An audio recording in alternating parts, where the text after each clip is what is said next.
पुढची बातमी परभणीहून। परभणी जिल्ह्यातील शक्तीपीठ बाधित शेतकऱ्यांची आज महत्त्वपूर्ण बैठक झाली। या बैठकीला बाधित 31 गावातील प्रत्येकी 2 शेतकरी उपस्थित होते। कोणत्याही परिस्थितीमध्ये शक्तीपीठ महामार्गाची मोजणी आणि भूसंपादन करू दिलं जाणार नाही असा निर्णय घेण्यात आलाय। तसंच वेळ पडली तर टप्प्याटप्प्याने रस्त्यावर उतरून रास्ता रोको आणि जेल भरो आंदोलन करण्याचा निर्णय देखील घेण्यात आलाय।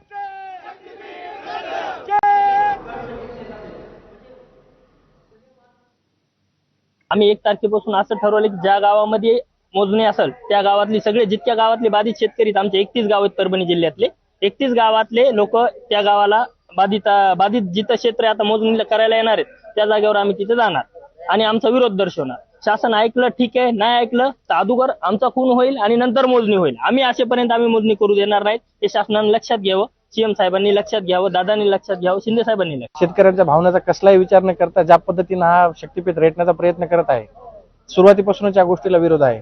येत्या काळामध्ये आम्ही सकाळी सांगितल्या पद्धतीने सरकार ज्या पद्धतीची भाषा समजेल किंवा सरकार ज्या पद्धतीची भाषा आमच्यासोबत वापरेल त्या पद्धतीच्या भाषेमध्ये आम्ही आमची उत्तर द्यायची तयारी ठेवून आहोत। सरकारने ह्या गोष्टीला थोडं सिरियस घेऊन हाताळावं, आमचं देखील म्हणणं ऐकावं।